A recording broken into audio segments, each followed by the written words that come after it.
Buenos días tengan cada uno de ustedes, hermanos. Siento muy contento de estar nuevamente aquí. Como decía Eduardo, realmente ya nos sentimos parte de la familia. Somos quienes estamos ayudando en la iglesia en todo el proceso de enfoque global que tiene que ver con tener una mentalidad misionera y querer conquistar lo que Dios tiene para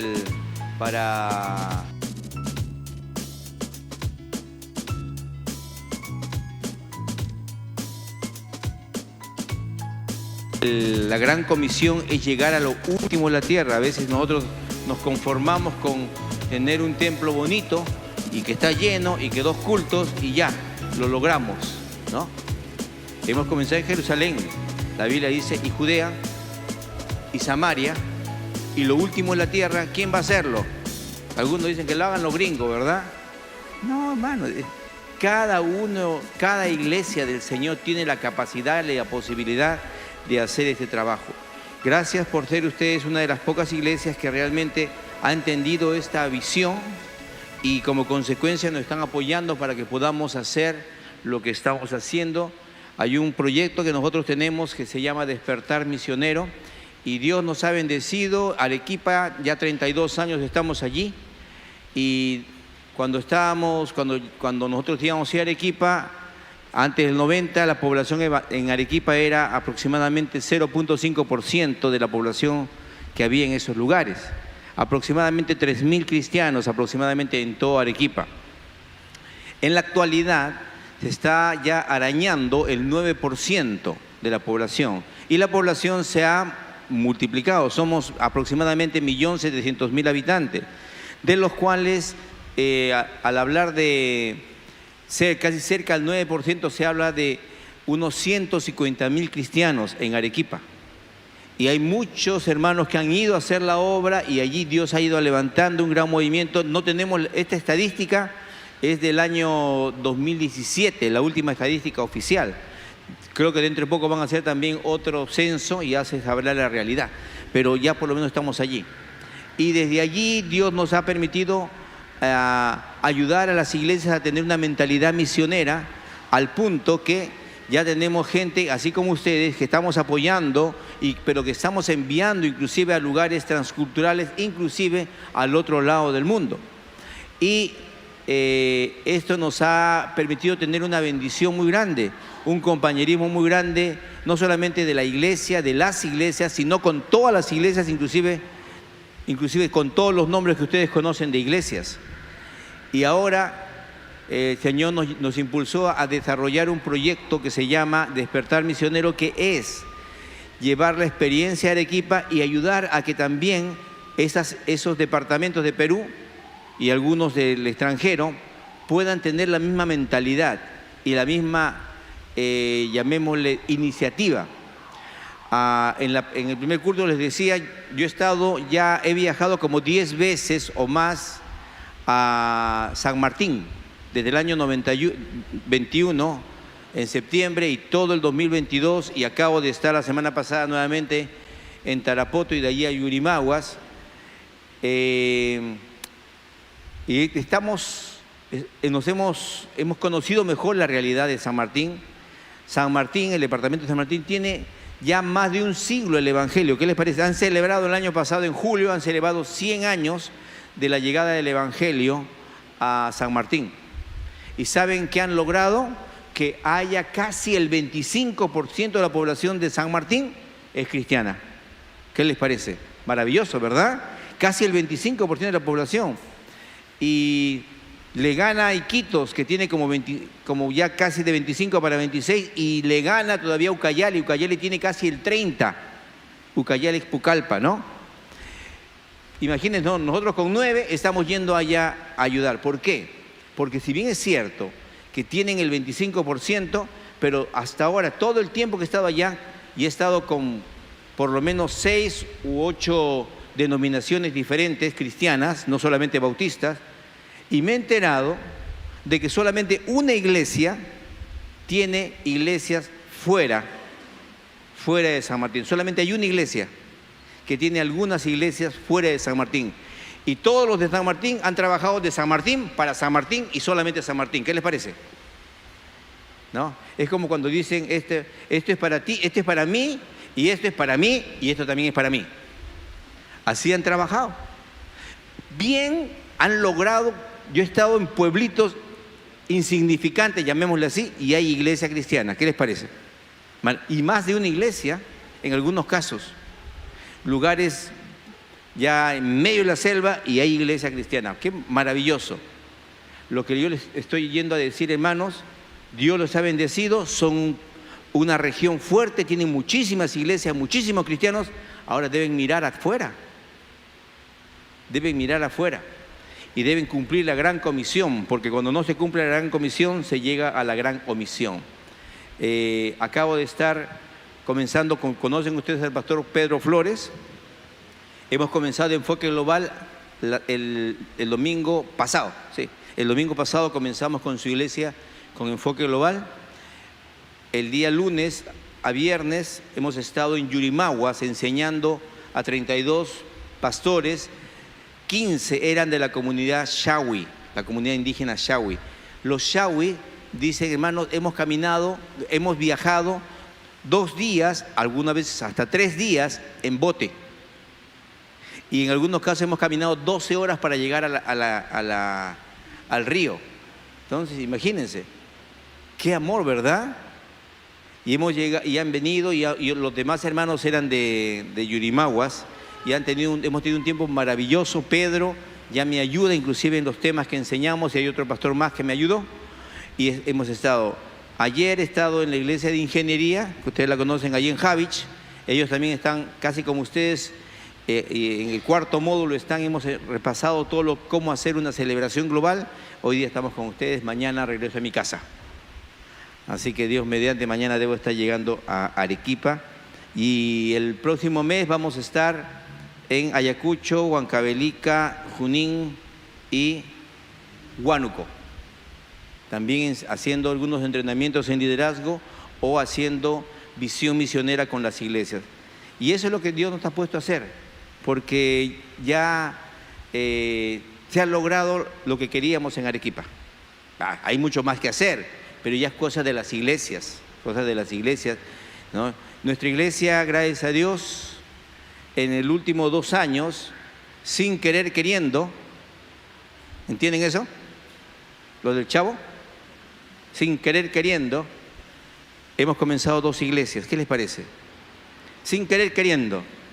Sin querer porque no lo buscamos hacer, pero queríamos que haya más, claro que sí. Unos hermanos de la iglesia que vivían casi cerca a 45 minutos, 1 hora, en un distrito que casi nunca ha habido iglesia, se llama Socabaya. Venían de ahí, empezaron a reunirse, al punto que, hermano, ¿qué hacen acá? Mejor quédense allá y con la gente que ya va, y vayan dando testimonio. Al punto, yo estuve predicando con ellos hace unas 2 semanas. Inclusive ya han construido un primer piso y han puesto un techo ya bueno, no de terniz, sino de metal. Y interesantísimo cómo Dios, y miren, estamos hablando en 2 años, miren lo que han hecho los hermanos. Claro, dejaron de diezmar allá y ya diezmaron allá nomás. Está bien, pero así tiene que ser, ¿verdad? No le vamos a decir diezmen acá y vayan allá. Y Dios ha dicho, mire, hay otro misionero, sí, este fue un misionero de Lima, pastor que iba a la zona del cono norte de Arequipa, yéndose como para Puno. Y él estaba haciendo un trabajo con niños, casi 30 niños, y tenía amistad con un miembro de la iglesia. Y este miembro de la iglesia nos dijo, al final de cuentas, para hacer corto el cuento, hemos adoptado el trabajo del pastor y ahora hay como 15, 20 hermanos que se van allí cada semana. ¿Qué les parece? Apoyar la obra. Todavía están haciendo solamente los cultos con niños los sábados, pero ahora hay padres que están viniendo. A eso ocurre, hermano, cuando tú te preocupas de afuera, Dios bendice adentro. Cuando tú eres egoísta con adentro, aparte de que te malogran las cosas adentro, nunca Dios te bendice afuera. Y no saben ustedes, tuvimos nuestra celebración global en octubre, vinieron 6 hermanos de una iglesia de Tarapoto, 2 de otra iglesia, para ver cómo lo hacemos, y ellos en diciembre han hecho su celebración global, que es una de las culminaciones del proceso de enfoque global que estamos con ustedes. Hay mucho que contar, hermanos. Tuvimos 44 entre pastores y líderes de 20 departamentos de Perú y de 7 países en un barco en el río Ucayali en el mes de noviembre. En la mañana teoría y en la tarde los llevábamos a visitar las comunidades indígenas, caminando 1, 2, 3 horas en el sol. Ya se imaginan, uno que no está acostumbrado. La cosa que los hermanos, como dice el dicho, ojo que no ven, corazón que no siente. Y han visto la necesidad y les he dicho, tranquilos. ¿Por qué? Porque ellos ya querían venirse con todo a apoyar a los shipibos. Y les digo, los shipibos tienen un montón de iglesias. Esto es para que miren, hay que ir de los shipibos más adentro. ¿Qué les parece? Porque así el corazón te va. Vamos a los shipibos. No, ya los shipibos tienen un montón, como los ashanincas. Ahora a los shipibos les hemos enseñado que ellos tienen que ayudarnos a llegar a los pueblos que están más adentro. Y hay pueblos. Hermano, eso estamos haciendo. Gracias por sus oraciones, gracias por su apoyo como iglesia. Vamos a ir al libro de Primera de Samuel, capítulo 17, por favor. Versículo 31. El contexto de esto es justamente, recuerdan ustedes que ¿cuál es el pueblo con el cual tiene Israel más problemas en este tiempo? En la nación de Israel. ¿Con quién tiene problemas? Con los palestinos, ¿verdad? ¿Sabes quiénes son los ancestros de los palestinos? Los filisteos. Vamos a hablar de un caso de los filisteos con Israel de hace casi 2800 años. Hace 2800 años y siguen en pelea. Y siguen en pelea, la pelea eterna. ¿Ah? Y ellos también eran descendientes de Abraham por el lado de Ismael. Miren, ¿verdad? ¿Qué pasa? Qué terrible las cosas. Pero ese problema de los filisteos está ahí siempre, y en ese momento los filisteos estaban dominando a los israelitas. El rey en ese momento ya era Saúl. ¿Recuerdan a Saúl, verdad? Y Saúl era un gran rey, ¿verdad?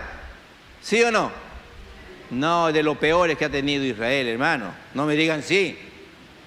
Escuchen bien y mediten, ¿ya? Porque ¿quieres ir al infierno? Amén, dicen algunos. ¿Cómo te vas a querer ir al infierno? Hay que pensar antes de hablar. Saúl, Dios lo eligió, pero Saúl no se mantuvo en lo que Dios le mandó. ¿Recuerdan? Hasta consultó con una espiritista para que traigan el espíritu de Samuel. En otro momento, loco, mal hablado. Tengan cuidado, hermanos. Hay gente que es muy mal hablada y habla demasiado ligero. Tiene la lengua muy rápida, ¿verdad? En un momento dijo, quien ha hecho esto debe merecer la muerte. ¿Y saben quién había hecho eso? Su hijo Jonathan. Otra vez, quien come antes de que termine la pelea, morirá. Y ninguno del ejército, estaban muriéndose su ejército, porque ya había peleado casi todo el día, necesitaba comer, y él dijo, nadie va a comer hasta que terminemos. Y saben, Jonathan no sabía, agarró con una vara y vio, ¿qué cosa? Un poco de miel. ¿Y qué hizo? Y se recompuso, y le dijeron, tu papá ha dicho esto, mi papá. Y cuando vino Saúl dijo, no, vas a morir. El pueblo le dijo, ¿cómo va a morir? Aquel que ha hecho tan tremenda victoria va a morir. No. Entonces, y encima, Saúl sabía que Dios había elegido ¿a quién? A David. Pero ¿y qué buscó hacer Saúl toda su vida? Matarlo. ¿Verdad? Así que estamos en ese contexto. Todavía no había conocido a David. Y llega el momento en que están allí en un cerro los israelitas, en el otro cerro los filisteos. Y aquí hay un gran valle, y de pronto se sale un hombre de casi 3 metros de alto, descendiente de los anaseos. Había razas de gigantes, los anaseos, otra raza de gigantes, los emitas, los sonsomeos. Yo no sé por qué decían sonsos, quizás eran medio grandotes, pero medio sonsos, ¿no? Pero la cosa es que los sonsomeos también habla la Biblia. La cosa es que ahí salía Goliat y decía, ¿para qué nos vamos a pelear? Que venga un israelita, si me vence, nosotros somos sus esclavos. Si yo los vence, ustedes son mis esclavos. Pero cuando lo veían de 3 metros de alto, con tu equipo, ¿qué hacían los israelitas? Temblaban de miedo. ¿Y qué había dicho Saúl? Aquel que lo puede derrotar, le vamos a perdonar los impuestos a su familia, se va a casar con mi hija, etcétera, etcétera. En ese momento, capítulo 17, versículo 31, miren lo que dice.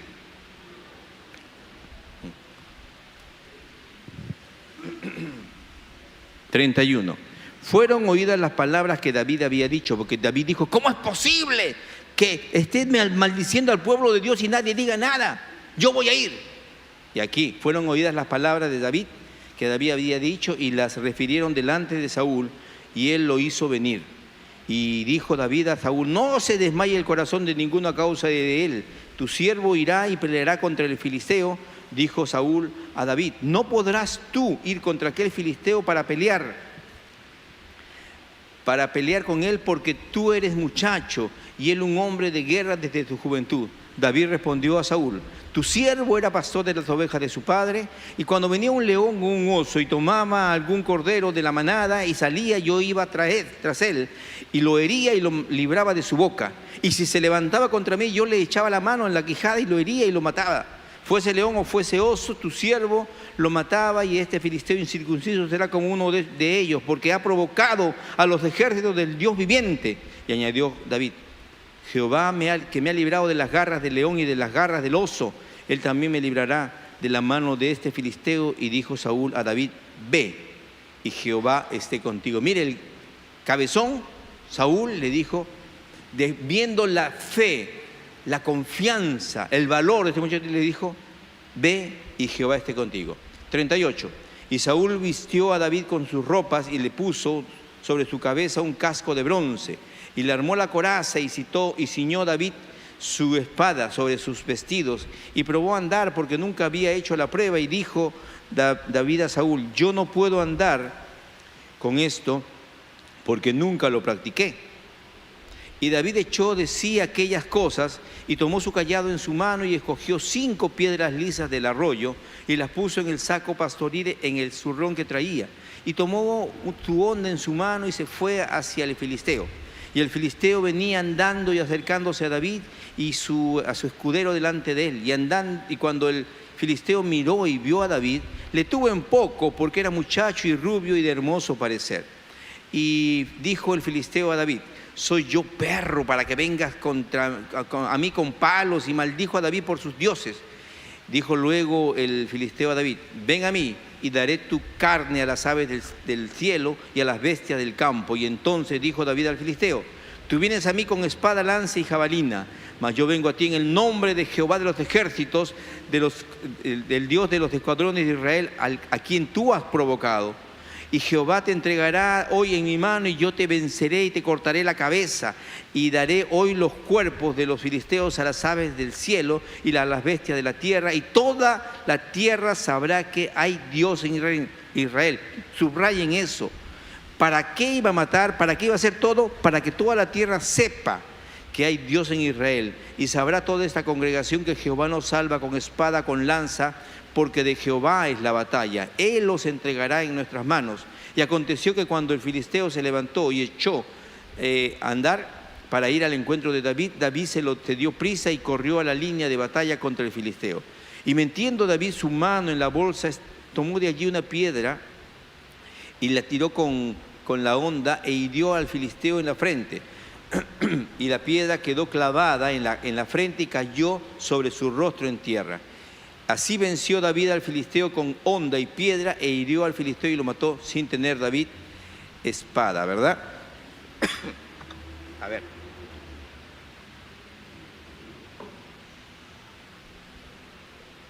En todo el capítulo se habla justamente de esta situación, cómo David va y cuando David se equipa, toma piedras, y es interesante, toma piedras lisas. Vamos a hablar en esta mañana justamente de las piedras de victoria de David. ¿Cuáles son las piedras de victoria de David? ¿Ya? Como estamos observando, nosotros tenemos que darnos cuenta de la situación que estaba pasando el pueblo de Israel y cómo esto era inadecuado para un pueblo que amaba al Señor. Aquí, cuando nosotros encontramos a una persona que está gobernando el pueblo y es una persona inadecuada, Dios sí o sí va a levantar a alguien. Y aun cuando no haya persona inadecuada gobernando el pueblo, todavía Dios va a seguir levantando a alguien. ¿Sabe? Porque Dios levanta siempre hombres y mujeres y hombres de valor, mujeres y hombres de fe, mujeres y hombres que vivan vidas en orden con Dios, y Dios los va a utilizar para llevar su evangelio a todo el mundo, para transformar este mundo, para hacer cosas maravillosas aquí, en esta tierra, porque las cosas no están en el cielo, las cosas acá. Y recuerda lo que el Señor dice: vosotros sois la luz del mundo, ¿verdad? Sois la sal de la tierra. No somos luz para el cielo. En el cielo no necesita luz, ni tampoco sal. Aquí es donde necesita la luz, aquí es donde necesita la sal. David era un jovencito con una fe extraordinaria en esos tiempos del gobierno donde gobernaban los ancianos, los mayores, aunque ya había sido elegido Saúl. Aparece un muchacho de aproximadamente 15, 16 años, no se le echa más, 15, 16 años. Su propio padre, por más que era chico, ¿recuerdan cuando Samuel va a buscar a los hijos de David para hacer un sacrificio? Cuando Dios le dice: anda a la familia de Isaí, de ahí está quien va a ser el rey. Y pasa su hermano mayor, fornido, atlético, y dice: este seguro es. Y no es ni el primero, ni el segundo, ni el secretario, ni el cuarto, nadie. Y Samuel le dice: ¿y no tienes otro hijo? Se calaba. Tengo un chiquillo, ¿verdad? Que está cuidando las ovejas, es más chiquito. Tráelo. Si él no viene, no vamos a hacer el sacrificio. Vino. Cuando empezó a entrar a la casa, Dios le dijo: Samuel, él es. Pero Señor, todo flaco, escuálido. Él es. ¿Por qué? Porque Dios no mira lo que mira. Dios mira el corazón, y David tenía un corazón maravilloso. Este muchacho estaba encargado justamente de cuidar las ovejas. Y recuerdan, él es el que quizás estaba cuidando a las ovejas y estaba con su arpa por acá, ¿no? Tocando, y por eso se enteran de que él toca, que canta probablemente también. Y cuando Saúl tiene un espíritu malo, ¿recuerdan qué hicieron? Se lo llevaron a David para que le tocara y le cantara, y parece que cuando eso hacía, la molestia que sentía Saúl se le iba cuando escuchaba la voz y la música de David. Este jovencito tenía una fe extraordinaria, y lo vemos aquí justamente cuando dice esas cosas, pero también lo vemos cuando él está dispuesto a luchar contra un león. Miren, la Biblia miente. La Biblia miente. Entonces, ¿luchó con un león? ¿Luchó con un oso? ¿Recuerdan ustedes, los que tienen algunos años, quizás 50 para atrás, para arriba digo? Antiguamente había unas películas y también hasta había una serie de un nadador campeón olímpico de natación que después actuó como Tarzán. ¿Cómo se llamaba? La hermana sabe, Johnny Weissmuller. Y él, en las películas se veía que después, para matar al león, lo agarraba y le abría la boca, ya que quizás ya no podía ya morder. Y eso es lo que dice David: le agarraré de la quijada y le quebraré la quijada. Ahora, probablemente Dios estaba detrás del mismo David en esos tiempos. ¿Recuerdan a Sansón? Sansón también mató a un león, ¿verdad? Pero Sansón era Sansón.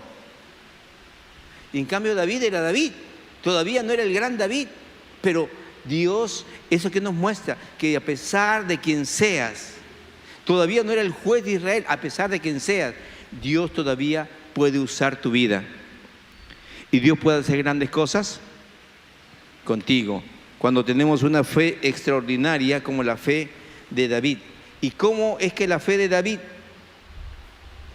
creció? ¿Cómo creció la fe de David? Miren, él tenía que conocer la ley. Y segundo, qué maravilloso, tan estratégica ha sido la vida de David, que la Biblia nos dice que, no solamente nos dice, lo tenemos registrado. ¿Cuántos salmos escribió David? Un montón. No tengo la estadística ahorita, pero quizás más de 50, les aseguro que escribió David. Y algunos pareciera que fuera de su tiempo, que era pastor. ¿Recuerdan qué dijo David? Jehová es mi pastor, nada me faltará, en lugares de delicados pastos me hará descansar, y junto a agua de reposo me pastoreará, confortará mi alma. Miren, David está mencionando tu vara y tu callado. Él se está poniendo como oveja y está imaginando que Dios es su pastor. Y así David probablemente escribió el Salmo del pastor antes de ser rey. Entonces tenía una fe extraordinaria. En segundo lugar, quiero que nos pongámonos a pensar, ¿cuáles fueron las armas que tenía David? ¿Cuáles son las armas que tenía un pastor? Su vara, su callado, su ondita, o así, ¿no?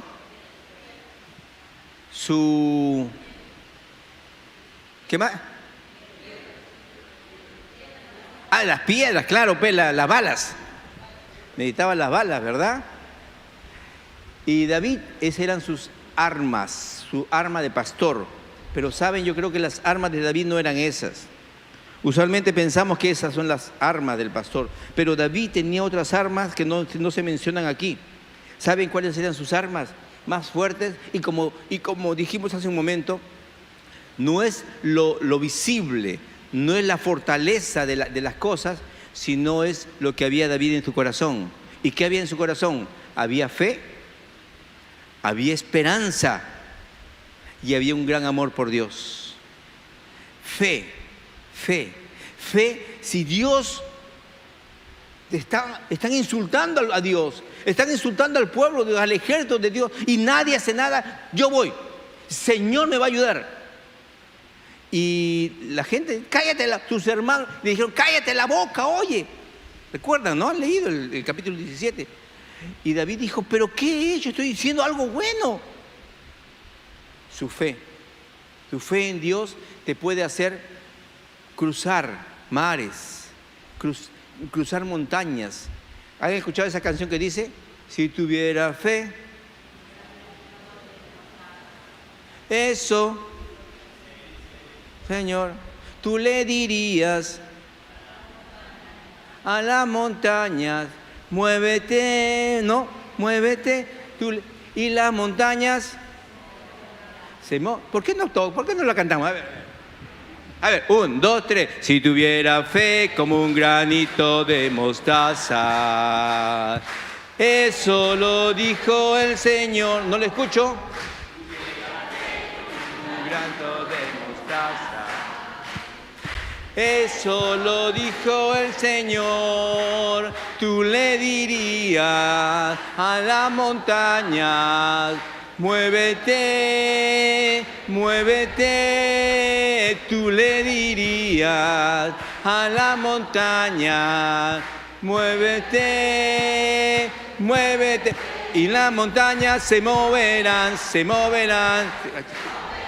Las montañas se moverán, se moverán, se moverán. Y tus temores se pueden mover, hermanos. Tus problemas se pueden mover. Tu hijo se va a mover.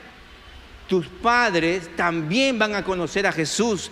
Cree, esto es fe. Jesús dijo, Pablo dijo, cree en el Señor Jesucristo y nosotros no tenemos esa fe. Ay, mi hijo, ay, mi mamá, ay, mi papá, ¿verdad? Cree. Y Dios va a hacer que las cosas se den en su momento. Esa fe, ese arma de la fe, logra todo. ¿saben? Cuando yo conocí al Señor y ya estaba estudiando en el seminario y ya estaba sirviendo al Señor, ¿sabes? Iba a predicar por un montón de lados en la iglesia y un montón de cosas hacíamos. Pero yo me ponía a pensar, y mi hermana mayor, ella todavía no conocía a Jesús, y mi hermana mayor, ¿sabes qué pasó un día? Un hermano falleció, del que vivía en el barrio. Y mi hermana mayor, que me lleva como 6, 7 años, tenía amistad con la mamá, con la esposa de él. Y allá en la iglesia del Bosque velaron al cuerpo del hermano, que era un hermano, uno de los primeros hermanos, en el templo. Y bueno, se hizo el velorio, hubieron varias predicaciones, etc. Pasó una semana y yo estaba en mi casa, en el mueble, después del culto, después de almorzar, yo estaba en mi mueble, en verano, porque no quería mi cuarto, mucho calor. Estaba en la sala, ahí queriendo dormirme. Y de pronto viene mi hermana, ¿no? Porque ella era casada, y me dice, ella me dice Pepe, porque mi primer nombre es José. La vez pasada, en tal momento, cuando predicó el pastor, dijeron que levante la mano a los que querían recibir a Cristo. Y sabe, yo levanté la mano. Cuando ella dijo eso, y si no le han dicho nada, no se acercaron a ella, yo lo que estaba queriéndome dormir, me desperté. Hermanos, qué maravilloso. Yo no hice nada, solamente orábamos, servíamos y Dios trajo a mi hermana. Y así sucesivamente, Dios ha hecho cosas maravillosas con la familia, la fe. Si no tienes fe, la cosa no camina. Segundo, cuando tú tienes fe, puedes esperar. Cuando tienes fe, puedes esperar. Cuando no tienes fe, no esperas. No esperas. Hace años, cuando estaba yo enamorando con mi esposa, yo ya había terminado el seminario y a ella le faltaba un año. Y ella venía de Chillón, y le digo, bájate ahí por Javich. Y nos encontramos en un parquecito. ¿Saben qué pasó? Sabíamos qué parque era, pero yo pensaba que iba a estar acá, probablemente ella. Ella vino, bajó y se fue al otro lado. Estuvimos más de media hora enojados, cada uno por su lado. Pero ¿sabes por qué cada uno no se iba? Porque nos habíamos puesto de acuerdo para encontrarnos allí. La fe lleva a la esperanza, pero la esperanza tiene que ver en una promesa. La esperanza no es vacía. ¿Qué esperanza tienes tú? ¿Sabes cuántas promesas hay en la Biblia? ¿Cuántas promesas hay en la Biblia? Los estudios dicen que hay como 7,000 promesas. 7,000. ¿Y de cuántas promesas te agarras tú? De 1, de 2, de 3, de 4. No conoces la promesa y como consecuencia tu fe es débil. ¿Sabes por qué? Porque tienes 5 promesas y ahí crees que es todo en la vida. Hermano, lee tu Biblia. Lee tu Biblia. Así la fe crece, y la fe, cuando crece, te ayuda a tener esperanza. Cuando Dios te manda a hacer algo, Dios te impulsa. Y si tú no tienes el valor de hacerlo como lo hizo con David, tú eres capaz de matar a los gigantes. Tú eres capaz de lograr todas las cosas. Así que la fe, hermano, lo impulsó a David a hacer muchas cosas. ¿Recuerdan lo que dice Hebreos capítulo 11? Es pues la fe, la certeza de lo que se espera, la convicción. Por fe alcanzaron una serie de cosas, dice, de todas las personas. Sin fe es imposible, porque aquel que quiera, como dice el versículo 6, sin fe es imposible a Dios, porque aquel que se acerca a Dios tiene que creer que Él existe y que es galardón, que cuando dice galardón quiere decir que es recompensador del que le busca. Y eso lo dice Dios, no lo digo yo. Así que si créele a Dios y Dios bendice. Y sabes, nadie puede decir que Dios no me ha respondido. Nadie puede, como dicen por ahí, Dios no es deudor de nadie. Y en último lugar, quiero que te pongas atención en que David, para ir a enfrentar a Goliat, ¿sabes qué hizo? Tomó 5 piedras lisas. ¿Qué es una piedra lisa? Redondita. Aquí hay algunas señoras que muelen con batán. Saben, allá en Arequipa, una de las salsas típicas es la ocopa. Una cosa es prepararlo en la licuadora y otra cosa es con el batán. ¿Qué diferencia hay? ¿Hay diferencia? ¿Qué diferencia hay? Que cuando tú mueles con el batán, los sabores de las diferentes hierbas salen más. En cambio el otro simplemente que los corta y no se exprime el juguito, no se exprime el jugo. Y sabes, eso es lo que hace una piedra lisa, puede hacer mejor la comida. ¿Por qué fueron piedras lisas y por qué no fueron piedras aristas? ¿Por qué no fueron piedras? ¿Sabe qué piedra hace más daño? Si yo le tiro una piedra en la cabeza a alguien, no vamos a hacerlo, ¿no? Pero te digo nomás. Si le tiramos una piedra así suave, mi esposa tiene en la mesa de sala, tiene 4 piedras bien bonitas, suavecitas, que seguro le han echado también ahí probablemente barniz, y le han tallado ahí fe, esperanza y amor. Y la cuarta no sé qué dice, porque no era del juego. Y ahí están, bonitas se ven. Si fuera una piedra toda así deformada, como la piedra chancada que se usa para construcción,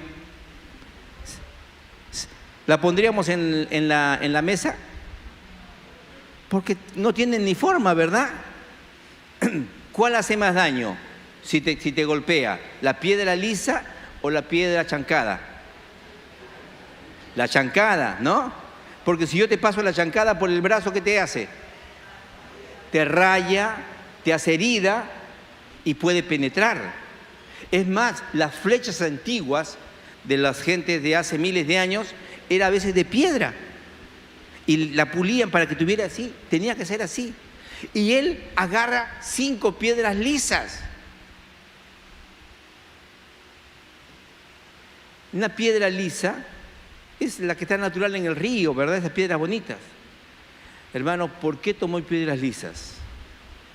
Porque Dios, mire, una piedra chancada es una piedra que le han hecho, vale la redundancia, chancada, y la han golpeado y la han roto. ¿Y para qué sirve? Solamente para hacer construcción, pienso, o para poner en el piso, ¿verdad? Para que no haya el polvo, así más o menos está ahí en Chillón, ¿no? Bastante esa piedra. ¿Para qué sirve una piedra chancada? Quizás para ponerlas en el piso, para que le pisen. ¿Recuerdan lo que Jesús dijo? ¿Para qué sirve la sal si pierde su sabor? Solamente para ser pisada. Pero una piedra lisa sirve hasta para adorno. Yo antes de ayer estuve en un hotel allá en Tarapoto y el diseño del cerámico era como piedritas así, muy bonitas. Se notábamos, le decía a mi esposa, me gustó ese diseño. Hermano, ¿qué quiero decir? ¿Saben? Esa piedra rota puede hacer daño. ¿Sabes por qué quizás Dios no te usa a ti en la vida? Con tu familia, con otras personas. Porque quizás estás roto. Quizás estás rota. Y una cosa que voy a decir quizás, creo que al 99% es realidad. Todos venimos a Cristo rotos, ¿cierto? Con dolores que hemos tenido en la vida, con frustraciones, con situaciones duras. ¿Por qué? Por el pecado, ya sea de nuestros padres, nosotros vinimos de una familia así, nuestros propios pecados, la cosa que hemos venido así, y a veces duros hasta de rostro. Y por eso, cuando nosotros queríamos hacer algo, en lugar de hacer bien, hacíamos daño. Pero sabes, la Biblia dice que la palabra de Dios es como martillo que quebranta la piedra. La palabra de Dios empieza a tallarnos, el Espíritu Santo empieza a transformarnos y ¿sabes qué pasa con nosotros? Nos volvemos piedras lisas. Y bastó una piedra. David tomó 5, pero Dios usó una nomás. ¿Para qué? No es necesario tantas. ¿Por qué? Porque en las manos de Dios las cosas son ideales, las cosas son precisas, las cosas son efectivas. ¿Estás tú ya liso? ¿Estás tallado por Dios, por la mano de Dios en tu vida? ¿Dios ya talló tu vida? ¿Te has dejado transformar por el Señor? Si te has dejado transformar por el Señor, seguro que Dios estará haciendo o va a hacer algo impresionante contigo. Vas a derrotar a un gigante. ¿Qué gigante grande hay en tu vida? No lo sé. ¿Qué gigante hay en tu familia? No lo sé. Pero ¿qué gigante hay en nuestra sociedad? Tenemos un montón de corrupción, ¿sabes? Nosotros podemos ser aquel referente que Dios muestre, que somos quizás personas ejemplo, como diría, sé ejemplo, ¿verdad? De la juventud y etcétera, etcétera. Cuando Dios talla nuestra vida, podemos derrotar todas estas cosas que hay en nuestra sociedad inclusive. ¿Qué cosas hay en tu vida que está impidiendo que Dios te utilice? ¿Qué cosas siguen rotas y que todavía no han sido talladas por la mano de Dios en tu vida? Solamente tú y Dios lo sabe. ¿Será la boquita de caramelo que tenemos? ¿Será los resentimientos que guardamos? El odio, la falta de perdón que te está haciendo daño y se ve en tu vida. Me contaba un pastor allá en Tarapoto, de una, acá en Lima, de una iglesia X, mejor no digo de qué iglesia, que tiene tanto odio al pastor que años y años le hace como juicios. ¡Qué locura!, ¿verdad? ¿Qué tendrá adentro? Yo les digo, hermanos, cuando nosotros no nos dejamos trabajar por el Señor, es como una infección que un día va a aflorar, que un día se va a ver. Inmediatamente tienes una infección, ¿sale la fiebre? No, ¿verdad? Pasa unos horas, días probablemente, hasta que viene ya la fiebre y ya indica que la infección avanzó. ¿Cómo está tu vida? No lo sé. Pule tu vida. Busca a Dios, busca su palabra, busca la oración y que Dios haga maravillas como las que hizo con David. ¿Les parece?